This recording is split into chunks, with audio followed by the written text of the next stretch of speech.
Good evening, everyone. As people are joining, we'll just let them in, and I think it's time for us to begin the session so that we don't lose on time, with due respect to the ones who have joined on time.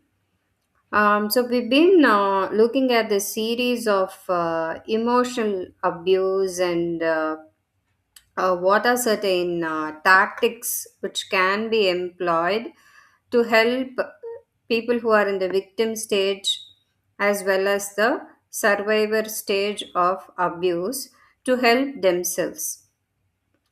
Most of us who are participating here are people from the psychology background or the social work background who will be able to inculcate these in their practice. Get people who are going through this kind of a struggle, and there might be someone in your neighborhood who's going through such a kind of struggle. It can be a colleague, it can be people who you know in their day-to-day life. They are very confused about what to do about their relationship, but they don't understand what is actually happening because sometimes emotional abuse is very confusing. As we've spoken earlier, physical abuse and any kind of domestic violence is like this kind of a domestic violence. Even emotional abuse comes under domestic violence. Prevention of women against domestic violence act. So under that, emotional abuse, verbal abuse, all this comes under it, but very few of us have awareness about it. And one more thing is that when you're physically hurt, it's easy to show it outside. Like whether there's a wounded hand or bleeding head, it's easy to show outside. But emotions are something that cannot be easily shown outside when it is emotional abuse. That is one reason why when we open our mouth and we're communicating it to our own families, they don't acknowledge it because they feel it's quite common because they're not able to see the hurt, right? So today we are into like the topic. Last time we looked into how even aggression passive aggression can also be a cause for a person to get emotionally manipulated and stay in a confused state and become over frustrated. I'm talking about the survivor, and not knowing what to do, frequent quarrels in the family, loss of peace, and all that. And we were looking at certain ways in which we can also handle it, where we've just ended up by giving some suggestions on the mental detox for our own well-being. When people are doing certain things to us, like mind wise, we give some affirmations or statements to ourselves for forgiveness of that person and for our own self for whatever we're going through, and bless people, not curse them, so that we can just detox our anger and try to like improve our personality. That is what we looked into. Today we have a topic called stonewalling, which is becoming quite familiar nowadays, but maybe it was not brought into awareness years back. Many, like here, when we are talking about abuse, we are not only talking about women. It can happen to women as well as it can happen to men. And here we are particularly exclusively talking about relationships. It can be between a couple who are in a live-in relationship, or who are in a love relationship, or who are in a marriage relationship. Stonewalling, what does it mean? It's a kind of mind games that seem harmless. So, as I told you, it's not like nobody is able to see that it is harmful, but it's actually causing a lot of emotional damage to the individual who goes through that. It's a manipulation tactic like refusing to communicate. If that stonewaller, whoever is causing that abuse, if that's, whoever is causing that abuse is whom we are terming here as the stonewaller. So the stonewaller has his or her own tactics of not communicating.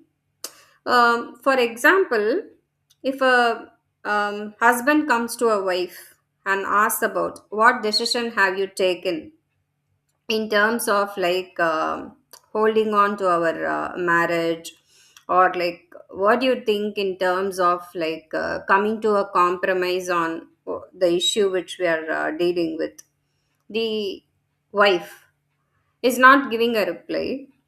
She's just quiet all the time. She's avoiding to give a response. And she's not having any further communication with the person about it. She's just being cold. And when the person every time makes an effort to come and start a discussion, that is being avoided by the wife. So this is a kind of manipulation tactic, because the wife is not ready to give a response. Why they will not generally want to respond is something, that question is making them uncomfortable, because they will be put in a situation where they have to think, they have to process some emotions, and thereby they have to put their mind on it, which is causing some kind of stress to them, some kind of discomfort to them, so they don't want to answer you. I'm comfortable being the way whatever it is. I don't want to give a response, because if I'm trying to work on it, it is not emotionally comfortable for me. It's not mentally comfortable for me. But due to lack of empathy for the other person, I'm just staying cold in the relationship. Similarly, there is something called this can be categorized into two. One is people can also do it unintentionally. I'll come to that later. But when it comes to narcissistic abuse or any other kind of personality disorder the person has, it can be intentional. Intentional stone walling by an emotionally abusive or controlling partner can be used to exert power. Sometimes it can give a sadistic pleasure to the other person that I am in control and I am in charge of whatever decision needs to be taken, and you need to come behind me. Every time you come behind me, I feel that kind of I get a hike, no. Which is again a kind of sadism. And who do this is not the people who try to show themselves as superior, but inside they're not feeling superior. They need that validation, they need that superiority, they want that dominance. So in order to, they know who they are, and if they expose who they are, they will not be given all this. So these are certain tactics which people can use to show themselves as overconfident and put the other person down. Is a kind of tactic which the person can use to feel empowered in that relationship and being dominant in the relationship and trying to take control of the given situation, and thereby they can manipulate the circumstance. They might say that for example, I will discuss about it with you today evening. Okay, today evening take me out for dinner, we will sit and discuss about it. Maybe they give a response like this. And the husband, in the same example, the husband after coming home feels that today anyway she'll talk to me about whatever I've asked her, so we'll just come to common grounds, we'll have a win-win situation. I'll listen to her, I will also give my opinions. At last today my I think that my problem will get solved.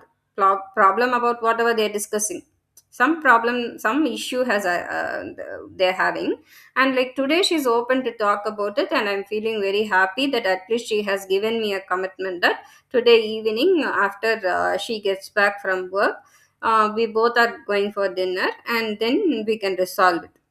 Then what will happen is, maybe that particular day the partner comes home late and says that I'm very sorry, there was a lot of heavy work in the office, and then like I'm very tired, please excuse me, let me go and sleep, let me take rest, let me go and sleep.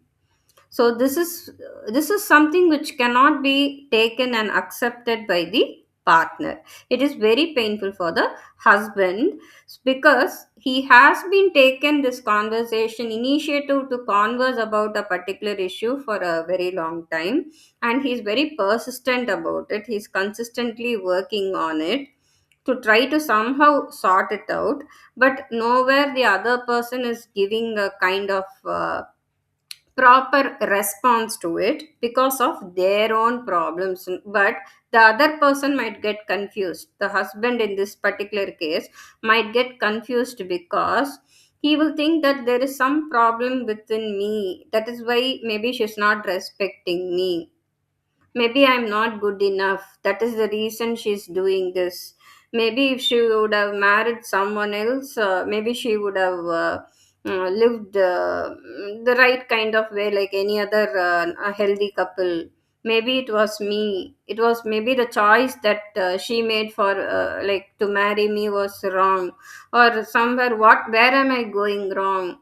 How are the other ways I can try to somehow like find peace in the relationship? All this burden is taken by the survivor, whereas the stonewaller is not taking any responsibility. So this can also be accompanied by silent treatment. So they're not giving a response, they're going to bed, they're sleeping, whereas they're not, even if it is they're sleeping within the same bedroom, when the other person might not be sleeping, they might be crying. If it's a female, most of the time they express it through crying, or if it's a male, maybe they're just sitting and thinking, maybe they're just gazing through the window. But even then, when the partner notices this kind of a behavior exhibited by the other person, they won't wake up to come and console and ask them to get back to bed, because they're not concerned about it, again due to the lack of empathy, which is a significant trait of people who are causing emotional abuse. And yeah, so obviously, when this is happening again and again, it is exhausting for the victim or the survivor. Sometimes all decisions will be put on one person. The person only has to do all the mind work in the relationship, where the other person will sit at peace. Peace in the sense, the other person will take responsibility. Anyway, it's not my responsibility. Let them do it. I'm not much concerned about it. Maybe the other person is doing so much of work physically, cleaning, whatever, no, packing, unpacking, all that responsibilities will be put on that one partner. The other partner will happily maybe move on to office when there is a shift of house, or some occasion, some event which is happening in the family. No, only one person will be burdened, and the other person will say not give a proper response. And sometimes they might say that you were the one who were interested in this particular event, not me. You were interested to celebrate it, so just you go ahead with it. Now why do you expect me, or something like that? No, a very simple easy response without any emotional connectivity to the other person, they might give us. And the tactic prevents resolving issues or making important decisions about the future. So definitely, when it is a couple, there are a lot of things in which together needs to be worked on. So one partner cannot just say that no, I'm not participating in it. It can be anything. It can be anything regarding the finances at home. It can be anything regarding property. It can be most importantly regarding children. Which school am I going to put my child in? Maybe if the child has a challenge, which doctor I'm going to take the child to? And to these decisions as a couple together needs to be spoken and taken forward. But if the other partner is just not responding or not coming to a conclusion, one partner are overburdened. And where will it lead to? Nowhere coming to a decision. So the other person is not able to take a decision. I'm talking about the survivor. The survivor is here not able to take a decision because of the cold behavior of the other partner. Here there is also absence of empathy, not only with the spouse but also with the child, if it's something regarding a decision related to the children. So, some common signs of stonewalling can be your partner deliberately ignores what you say.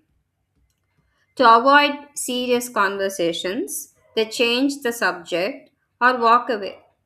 Sometimes they'll just say, when you just, when the survivor is opening the mouth and asking them to give a response to this so that we can work further on it, they might even give you a response like saying, let me go for a walk and come back.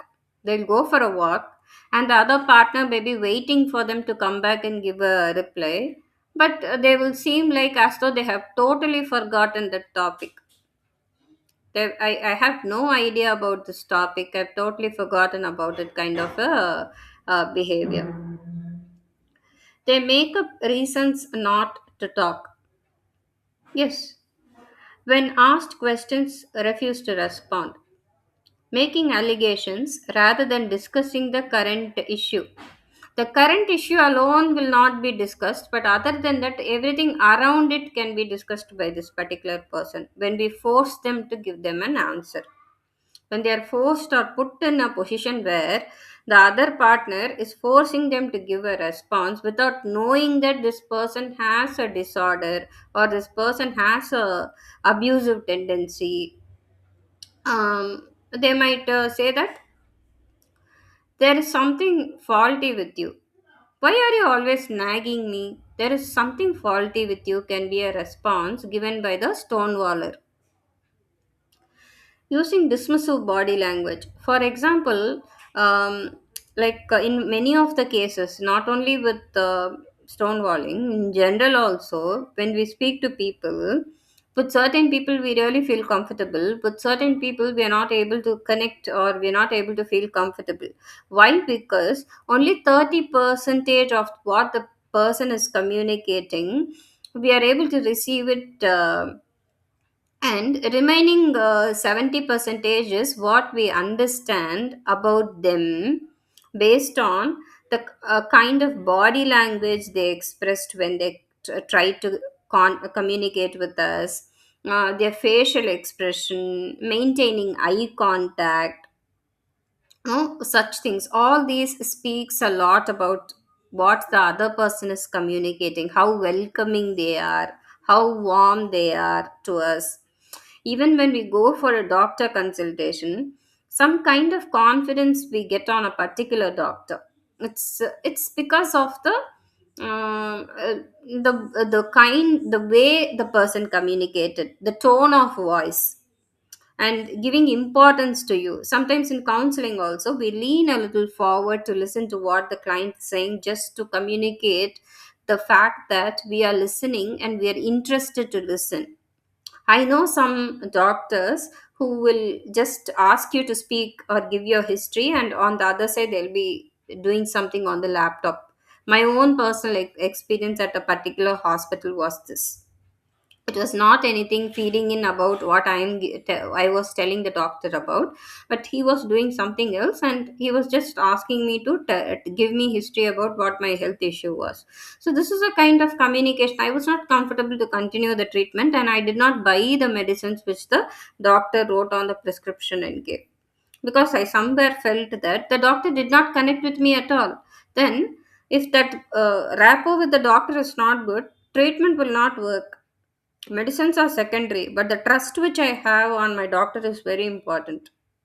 So that way, body language of the partner, when if it is a third person itself, we are like quite receptive of many things. But when it is our own partner, even small changes in facial expression, tone of voice, the spouse will be able to understand. So that way, if we understand that something which we want is not being addressed by them, they don't like it, somewhere we come to an understanding that they don't like this topic which I'm talking, can be very deeply wounding to the other partner. We already spoke about passive aggressive behaviors. So always delaying, sometimes not saying a no. Assertive people will say no, or they will say yes, yes, we can do it, or no, it is not possible to do it. I can even say that we will try to figure out a particular day where we can work it out. But always saying that I don't know when it will happen, I don't know when we can do it, I have no idea of how to work on it. Hmm? And maybe we can look at it in the future, not now. But when we ask about a deadline, what do you mean by in the future? Is it in a month, or is it in few weeks, or will it take the 6 months period? When you ask such questions, it might be irritating to the other person, that is a stonewaller. They will not give a proper response. They might give a response like, I don't know when, but it may happen. It will happen when it happens. This kind of a response, and avoid that discussion. I don't want to talk about it further. They can even say that. Refusing to recognize their stonewalling behavior. See, they have no awareness about what they're doing. They don't know that I'm doing this kind of a treatment, ill treatment to the partner. Refusing to, yeah, okay. Dismissing your concerns as if they are unimportant. Yeah. So maybe to the partner, it is not very important. For them, whatever is their priority is only important. The survivors or the spouse's priority is not their priority. So priorities vary here. When you speak, they make fun of you and dismiss what you say. So it's not of more much of importance to it. So I can ridicule it, and I can even like just avoid it.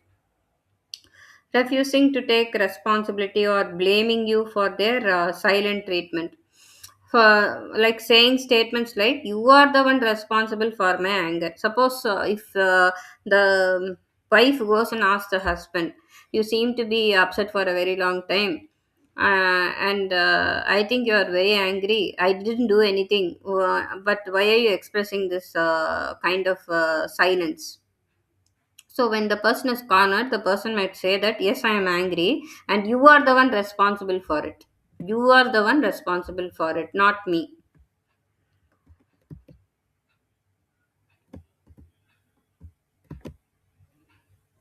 So this can cause serious effects on the person who is being stonewalled, as we saw earlier, because the person can be going through helplessness. So when I'm talking to my spouse about something and my spouse is not responding, then that individual has to maybe escalate it to the parents. Most of the time, certain things as adults, when the husband and wife can itself talk and sort it out, the other partner is not responsive, and the other person is put in a place where the person has to take some important decisions. So the person, out of helplessness, seeks help from someone else. Maybe they call a friend, they ask for advice, they call their parents and ask them to come and convince the partner, or they make a call to the partner's home asking them to come and convince. So such things can happen. And when that individual is feeling so helpless and is struggling to sort it out, there is a sense of worthlessness. Maybe they feel that I'm running around so much, I'm doing so much for something, but the other person is not considerate about it at all, and I'm powerless. I cannot do anything unless the other person nods the head. I'm like powerless and I'm not able to do anything. I have a problem. I need to sort it out, but I'm not able to sort it out. Is a very bitter feeling for that individual. So this can impact that person's self confidence. When people are into this kind of a feeling, there can be women who are into this. As I told you, there can be men who are also into this kind of a state. Mostly, I think when it comes to women, the strategy used is crying. So I cry most of the time, and that is somewhere in, like affecting my physical health. It is affecting my mental health. It can be reducing the confidence of the person. Maybe I was someone who was very social earlier, but now I am not that social. I'm like trying to shrink myself from the surroundings and keep to only myself, keep things only to myself. So it has a impact on the self esteem, self respect. I need to respect myself first, so that I'm not able to respect myself because of what is happening in my relationship, because I feel unimportant. And yeah, as I told you, that dependency has already it has been existing in the relationship, and which is keeping me always confused, because sometimes it makes me feel that maybe I am only the wrong one, the other person is right. Maybe I'm nagging the other person as he says, but maybe I am the wrong one. And even becoming submissive, maybe some people will think, even like I've heard from some like madam, நான் வந்து can I like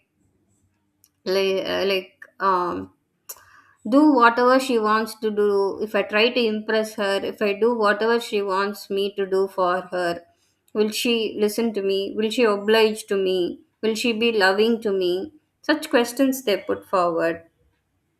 So it makes it difficult for them to even leave the relationship for whatever reasons. Maybe the partner showed genuine love on the person who is causing this kind of an abuse to them.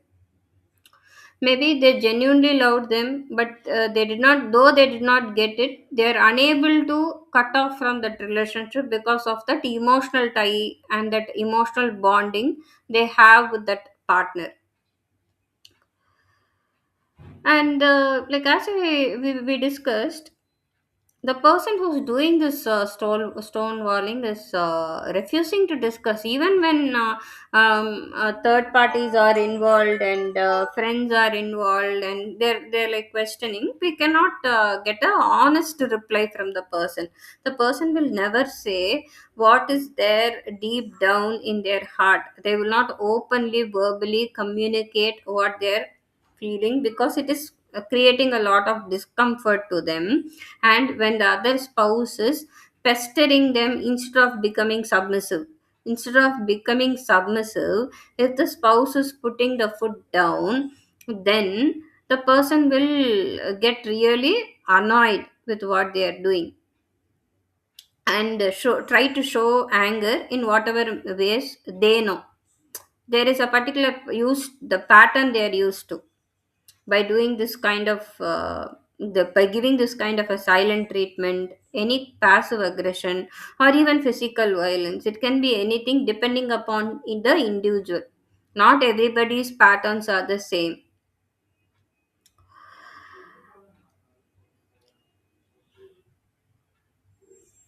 So the discussions which generally can be finished as a discussion is now escalated to an argument. From argument arises tensions, deep tensions. Both the parties are in tension. The husband is in tension, the wife is also in tension. As a result, there is no peace in the family. And finally, after all this argument, even if relatives are called, even if family members are called, there is discussion going on from morning till night. They wouldn't have found a solution, because the other party is always beating around the bush instead of coming to the core concept. What did the husband want me to respond to? What did my wife want me to respond to? That will not be addressed. On and on, going on and on. Is stonewalling a form of emotional abuse? Definitely yes. Stonewalling is a harmful behavior. Definitely yes. So, why the person is doing this stonewalling is that is what the person learned. The person's uh, coping mechanism, or to just cope up with whatever difficulties that the individual can be having, the stone waller, whatever they can be having. As I told you, emotionally healthy people, or people who are healthy minded, will not use such coping strategies. Maybe they learned the wrong learning strategy, or they've been practicing this kind of a wrong learning strategy from the beginning, and they're continuing to use it. So it is all like it's not that suddenly the person got married and the person became stonewaller. No, definitely not like that. These patterns existed with that individual for a very long time. Now they are in a more intimate relationship, and in this intimate relationship, the person is doing it to the closest relationship, be the wife, or which can be the husband, themselves from feeling uncomfortable. Yeah, they're just trying to help themselves and using it as a defense mechanisms.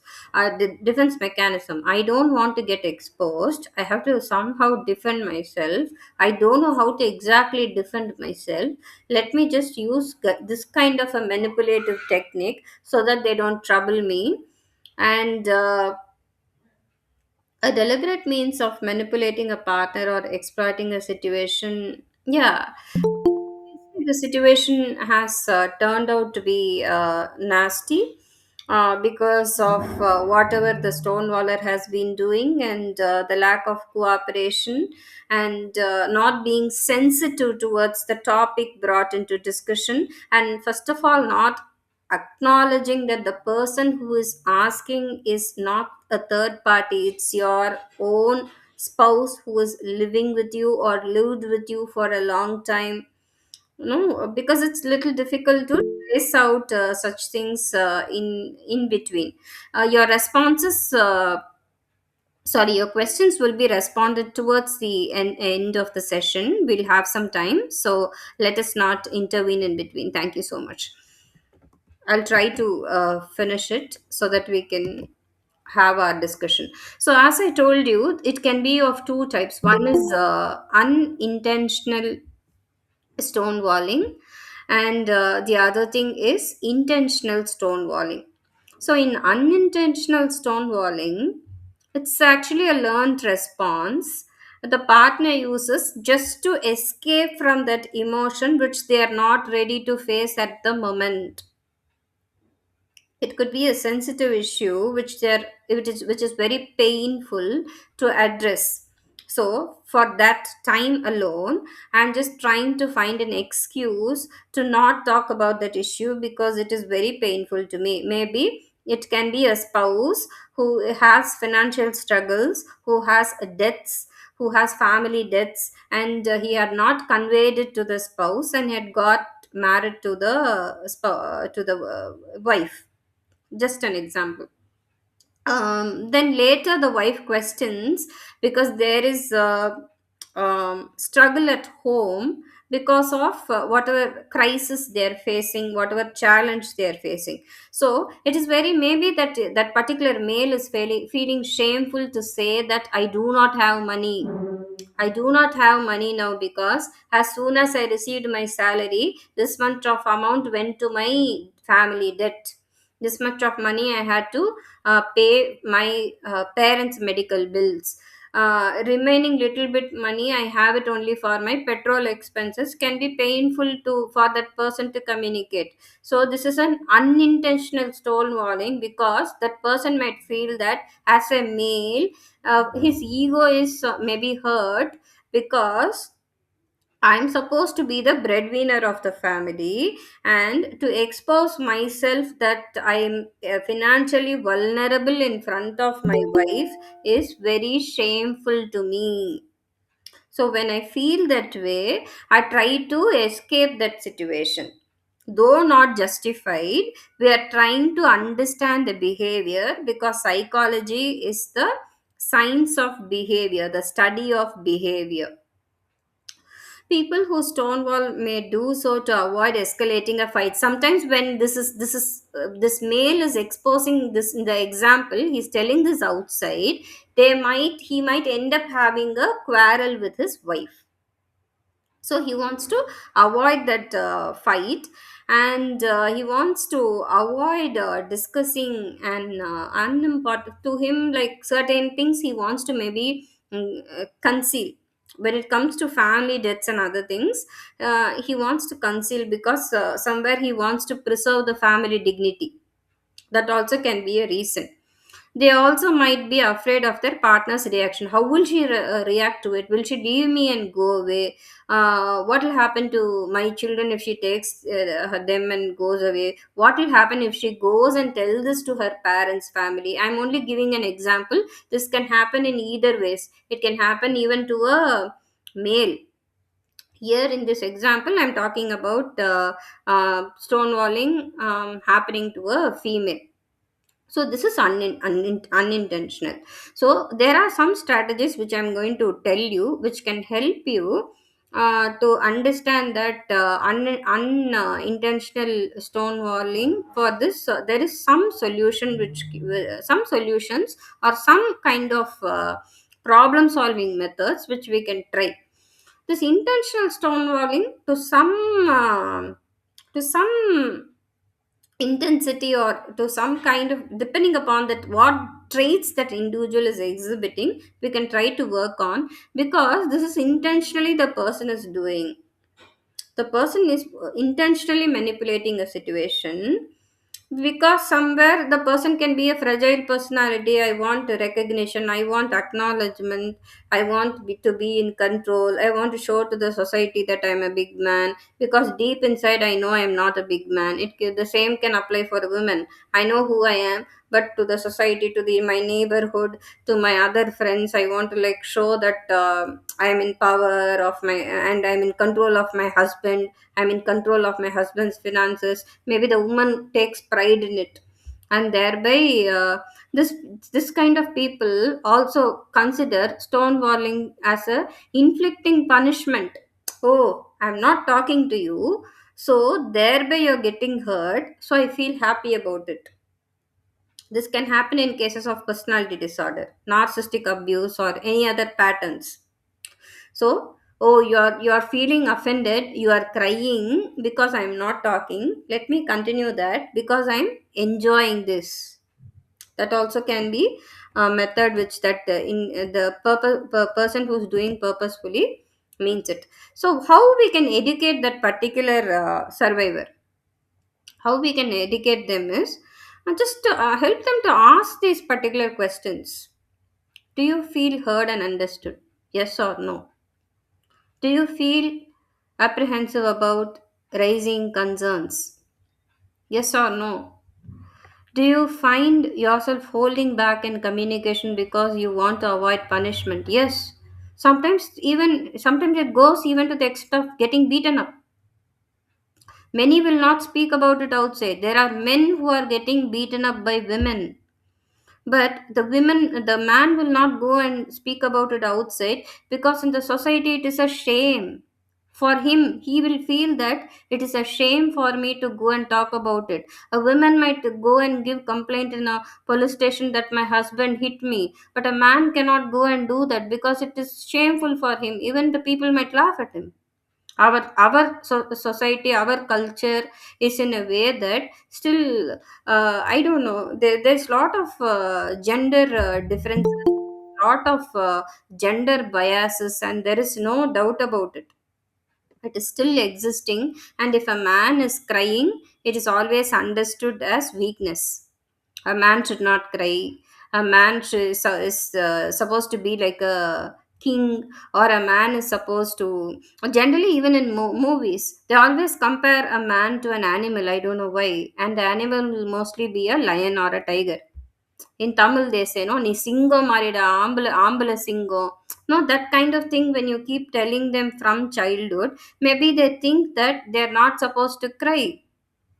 Thereby, when they have a problem, they will not come out and speak even in their own family boldly, because they feel it is shame. But whether a woman is getting hurt or a man is getting physically hurt, still it is a wound. It will cause pain. Similarly, emotions. whether a man is going through it. So when it is women, we have certain acts like, as I told you, Protection of Women Against Domestic Violence Act, PWDVA. But for men there is no such, sadly there is no such kind of an section in which they can claim their rights, but maybe on grounds of cruelty they can lodge when it comes to divorce or separation. That is a different topic. But I'm just trying to say that there are men also who are going through this kind of severe forms of abuse. And again, asking the person, or just don't want a fight. Yeah, are you not speaking about it because you're scared of the punishment house is going to give you? Are you scared of it, or you just want to avoid a fight because you want peace in the family, so you're not resolving, the issues are not resolved. The issues are not resolved because you're not speaking about it, because one thing, you're scared of the person, another thing is you're scared about what will happen at home, whether there'll be a fight, whether what the other person is going to think about. I mean, not to disturb the peace and the harmony in the family, especially children. There might be elderly people in the family, so for that some people might shut their mouth. Do you feel as if you have to convince or win your partner over much of the time? Over the period, there is lot of accumulated emotions for one person for a very long time. Then they feel overwhelmed. At one point, they want to like burst out and like really take control of the situation. Some people will be pushed to that extent. So, just asking such questions to the person might help that individual to get some awareness. So, something we can do is to manage a stonewaller. Just encourage the client to focus on themselves. First, focusing on the individual is very important. Avoid emotional responses. So, when the partner is dealing with a stonewaller, definitely there will be sadness. Definitely there will be frustration. There might be anger. Yeah, anger issues will be there because you're not listening to whatever I say. I'm telling this, I'm telling so many other things, but you're not talking about it. Why? Why ain't you respecting me? This kind of questions that individual will have. A kind of disappointment. Why are you disappointing me every time when I come and I want to have a conversation with you? Don't I deserve to be asking these questions to you? Don't I not even deserve to be getting a response from you? I'm your better half. You call me, you took my hand in marriage. So don't you respect me? Don't you have any kind of courtesy towards me because I'm pleading you for a very long time? So the partner can be hurt. So there's a deep disregard here for the person, and the person is living with you but still feeling lonely. The person feels alone, left alone.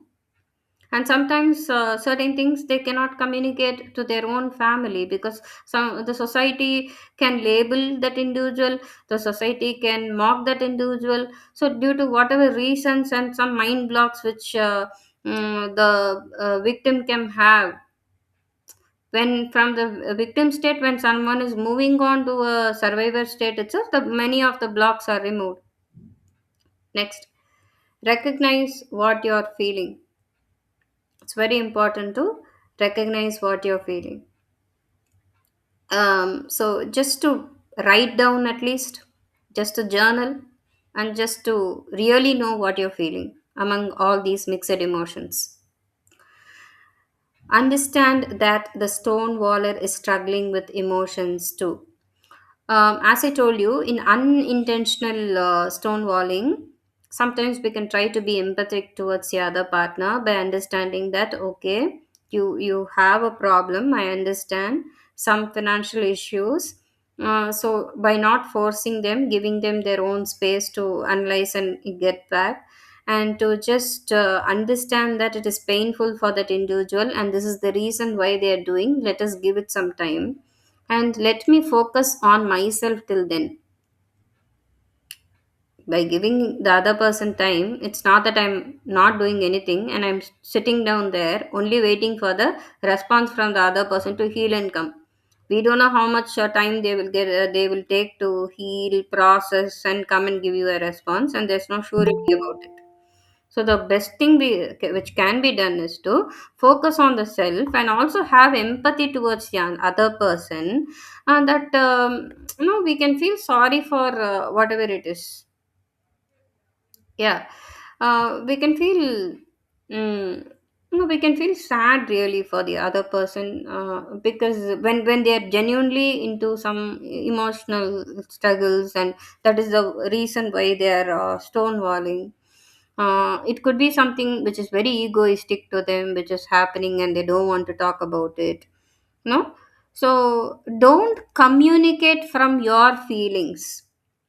You can communicate to your partner, but don't communicate from your feelings.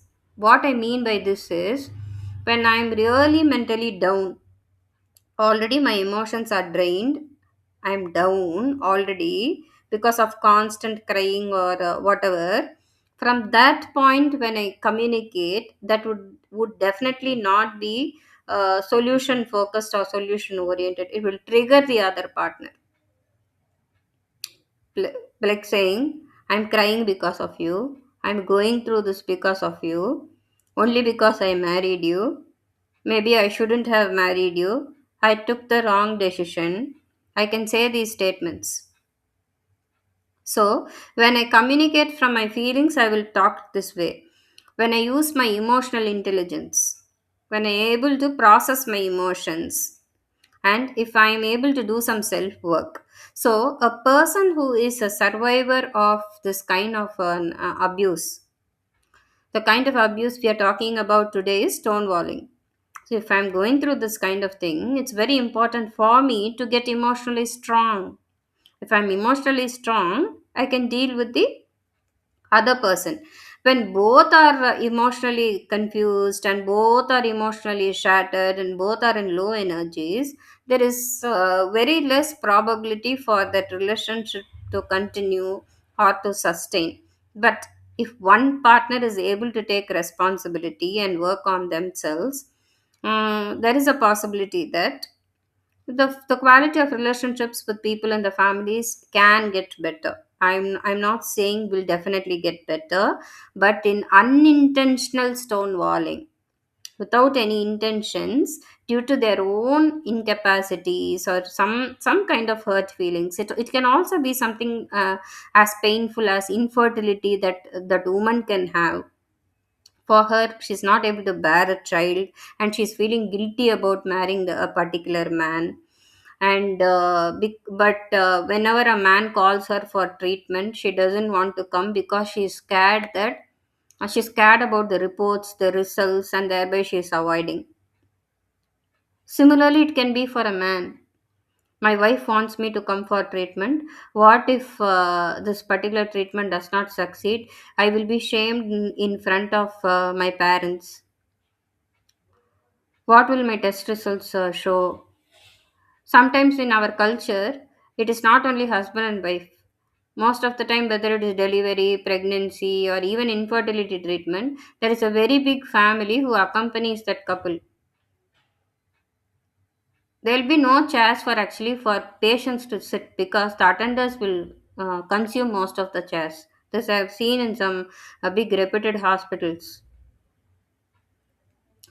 So, to give that space and to also work on our own selves, first, if I am strong, whatever comes my way, I will be able to handle it. I mean, emotionally strong. And everybody is not born emotionally strong. There is a possibility and opportunity for each of us to feel emotionally strong.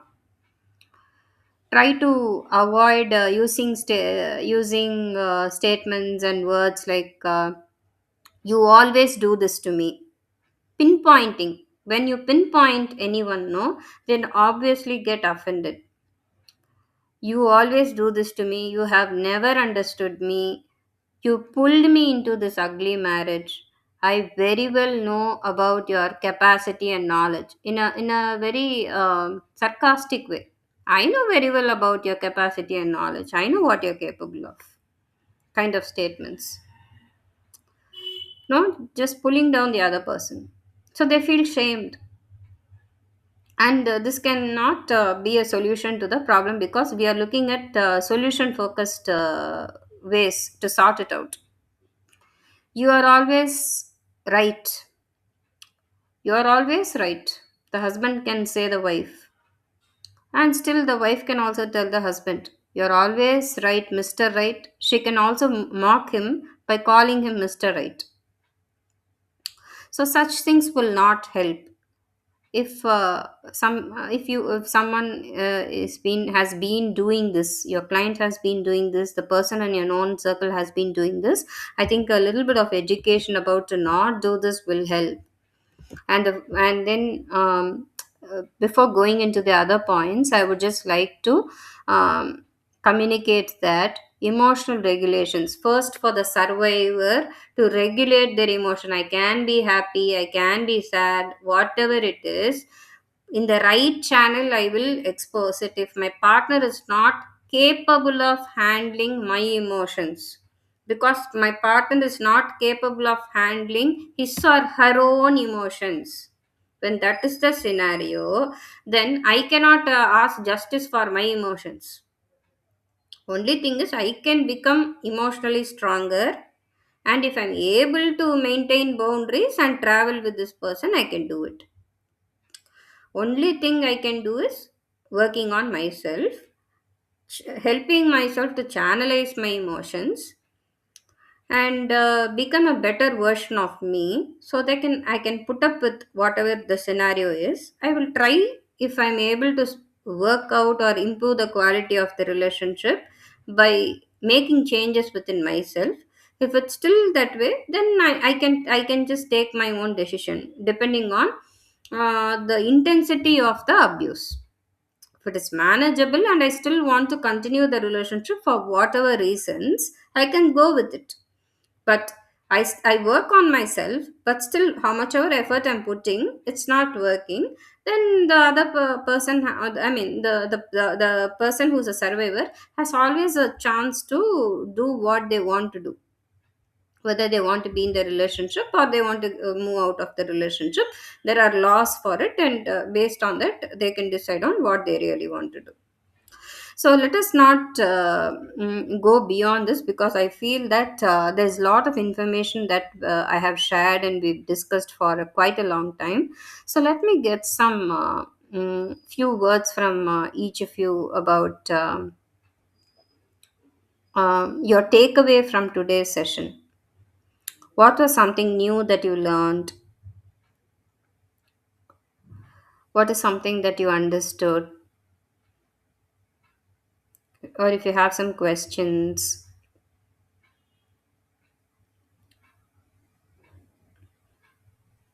yes, please. Anyone can go ahead.